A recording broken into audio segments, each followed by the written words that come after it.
Maham ki sipai jong ka Israel ya ki nong Lebanon ki basong ki basa sukak pat hal Beirut pan mino kerki ka United States Central Command kala ong bahadu unri hajar target lasiat ya ka Iran ka Kuwait Defense Ministry kala ong bahagini ki arto sakunta ki baladab ka Kuwait military kayo ban siat hadu santeli ki plastik missile ka United States Amerika kala pa hadu samto teli ki flight naga bantaban wan lampat ki priwi jongka ki ba ilm hapo Middle East sa sisin pat na pia subha ya gitu ki page ya kini ki video ha kan ga channel ka jonga ngan cindala kamso tenat lada pin page ya kan ga video hadu ka bakut kentip ya ki cing sisa ki bangla persang ban wandra na ki tolong kupor baper ki bangayo kan lum da internet Facebook man jongka Israel hagatin Arabik du avike adri ula pentip haka push X bagi sipai kin sa atat ya kini ki building ki baton jingade bat ki Hezbollah tegum tala maham ki nong senong jongka Beirut bat jongka suka pan mi no kerti na kana jaka kaman shwa uadri ulama ham ya ki basang masa hapo pacura pan mi no kerti haswa bagi sipai kin sa atat hadu kumba arsen nandu balas tang her temaneng kong ya ke Iran hadu unri wajar target ladam pan strike ya ke Iran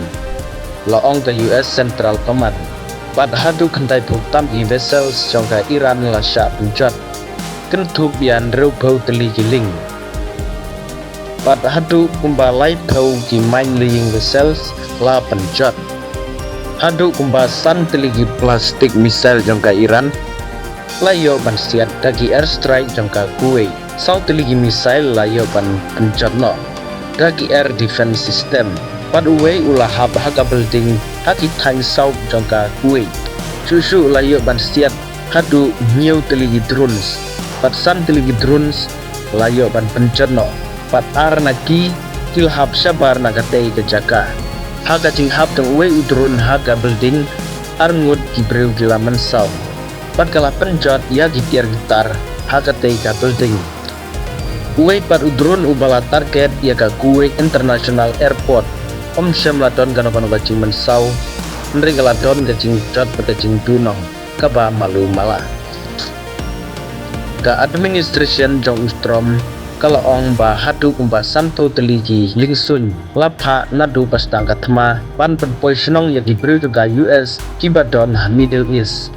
nadu pastang kana katma hadu kasing kong kumba arderjon kilingsun kibalawan pai sya Amerika na Middle East la ong ka State Department wala kataru kaladon gacing syat keno pakanega administration kam semlala pan penpoi lut baro Kibriu lajong salari kublai subun kublai sia jarmu ya kacing lah kalau kita jampi panpeng ya kena ke video keconga ingin saya kentu haga wepat ke video